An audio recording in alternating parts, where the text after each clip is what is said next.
derrière les personnes que nous connaissons et que nous savons être des sorciers, il y a le diable et ses démons. Bonjour et bienvenue sur Paix Divin. Bienvenue sur votre plateforme de dévotion matinale. Si pour vous, c'est la première fois que vous tombez sur nous, sachez que vous êtes à un endroit où on médite la parole de Dieu au quotidien. Alors, je vous invite à vous joindre à nous, à vous abonner pour méditer avec nous les matins.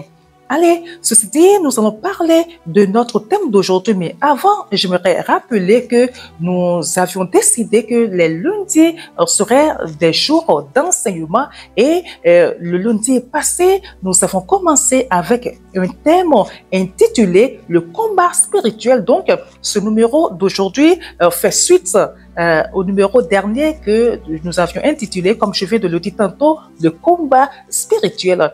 Alors, avant d'avancer, si c'est pour la première fois que vous nous suivez, sachez que pour le dernier numéro, si vous voulez, vous pouvez aller regarder et taper le combat spirituel. Comme ça, vous pourriez écouter ce que nous avions dit. Alors, je rappelle brièvement, on a dit que le combat spirituel, c'est pas une bataille qui se voit à l'œil nu. C'est une bataille, un combat immatériel. Et on disait qu'il y a beaucoup qui ne sont même pas conscients de l'existence du diable et de ses démons. Et ces gens, ils refutent l'existence du diable, ils refutent l'existence de Dieu et ils sont vraiment malmenés. Ils ne savent pas qu'ils sont maltraités par le monde spirituel. En deux, nous avions dit qu'il y a des gens, eux, ils croient en l'existence du diable, mais ils ne savent pas que dans la Bible, il y a des armes qui ont été mises à notre disposition par l'apôtre Paul pour combattre ces démons-là. En trois, nous avions dit qu'il y en a qui sont au courant, qui savent que oui, il y a un combat spirituel qui existe, le diable existe, et ils savent également que il y a des armes qui sont là qu'on peut utiliser pour les combattre, seulement qu'ils les utilisent mal et ces gens de chrétiens sont à la fin frustrés. Ce sont ceux qu'on voit d'église en église, de programme en programme, qui se promènent des prophètes, un prophète de cure d'âme, en cure d'âme, et rien ne se passe dans leur vie. Finalement, on voit qu'ils sont frustrés. En quatrième position, parce que ce sont bien 4 types de personnes qu'on a eu à citer là. En quatrième et dernière position, nous avions dit qu'il y en a qui savent que le combat spirituel existe. Ils savent que le diable, il est là avec ses démons pour déranger les enfants de Dieu. Et en même temps, ils savent également qu'il y a des âmes qui sont là, qui sont mises à notre disposition. Les âmes dont Paul nous a parlé et ils les utilisent à bon escient pour pouvoir combattre. Et à la suite de cela, nous disions que notre combat, comme on a eu à le rappeler, n'est pas physique, il est immatériel. Que lorsque nous lisons le passage d'Éphésiens, Paul nous dit que nous n'avons pas à lutter contre la chair et le sang.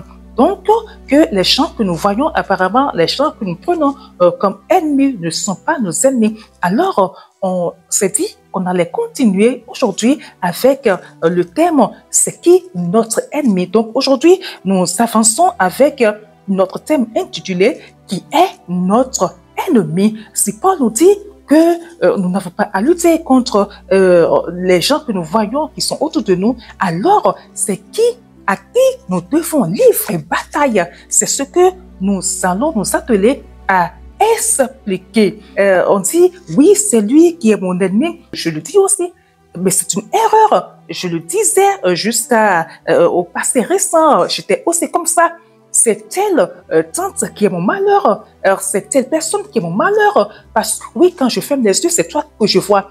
C'est toi, mon sorcier. C'est toi qui m'en veux. C'est toi qui es contre moi. C'est toi qui parle mal de moi. Alors, c'est la dame du quartier qui fait telle chose.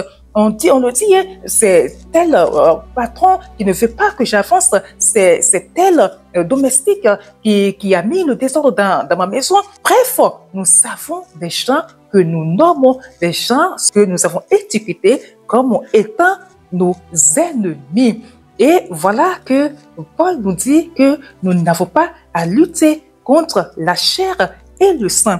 Et ça, c'est un passage que nous avons tiré d'Éphésiens 6, 12a. C'est quoi la chair et le sang? Est-ce qu'il s'agit de cette chair? Est-ce qu'il s'agit du sang qui coule? Non.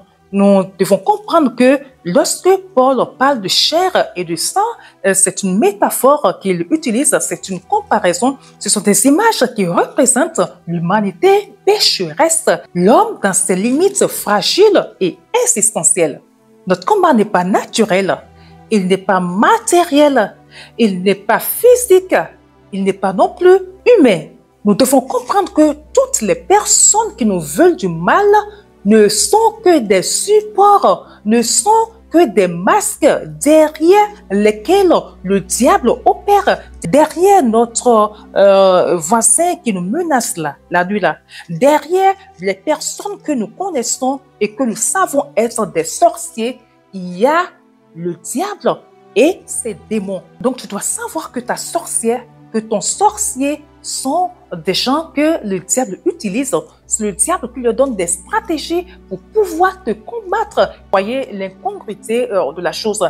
Une femme qui a des enfants, qui a peut-être, c'est un exemple que je donne, qui a 3 enfants, et il y a le premier, par exemple, qui est allé à l'école, qui est sorti brillant, et dès qu'elle entre dans le monde de la sorcellerie, on dit que c'est cet enfant-là qu'elle doit sacrifier, alors que c'est l'enfant qui prend soin d'elle, qui paie sa maison, qui lui donne à manger et qui s'occupe de ses frères et sœurs. Pourtant, on lui dit que c'est elle qu'elle doit sacrifier. Et qu'est-ce qu'elle fait? Elle s'exécute. Vous voyez, est-ce que si c'était des gens qui s'appartenaient, si c'était des gens qui avaient le pouvoir de décision sur leur propre vie, sur leur propre action, est-ce qu'ils accepteraient de faire des choses comme ça? Quand on s'asseye et on réfléchit bien, on voit que ce sont des gens, ce sont des personnes qui ne s'appartiennent pas. Il y a le diable de ces démons qui les malmènent, ils les ont assiégés, donc ils ne voient plus les choses de la façon dont nous les voyons. Éphésiens 6, 12a nous dit, car nous n'avons pas à lutter contre la chair et le sang. Et le B dit, mais contre les dominations, contre les autorités, contre les princes de ce monde de ténèbres, contre les esprits méchants dans les lieux célestes. Nous voyons dans ce passage que Paul cite 4 sortes d'ennemis à combattre à la place des hommes. Il cite en eux les dominations que le grec appelle les archas, en eux les autorités, en grec on les appelle les exousias, en 3 les princes, les cosmocratoras et en 4 les esprits méchants, matika, des, ponerfas. Alors voilà les 4 types d'ennemis dont nous a parlé Paul dans ce passage-là. Donc, nous devons savoir, je répète, que nos ennemis, ce n'est pas les gens que nous voyons en chair, mais ce sont les esprits, les démons qui sont derrière ces gens-là. Ce sont eux qui les utilisent, qui les poussent à faire le mal. Ils sont téléguidés. Le diable tue toute sensibilité en eux. Nous allons nous arrêter ici. À partir du lundi prochain, nous allons voir un à un qu'est-ce que ces esprits font. Et comment est-ce qu'ils opèrent? On va le faire pour les dominations, pour les autorités, pour les esprits. Bref, on va le faire pour chaque type d'esprit qu'il a eu à citer. Allez, bonne journée à vous et à lundi prochain pour la suite.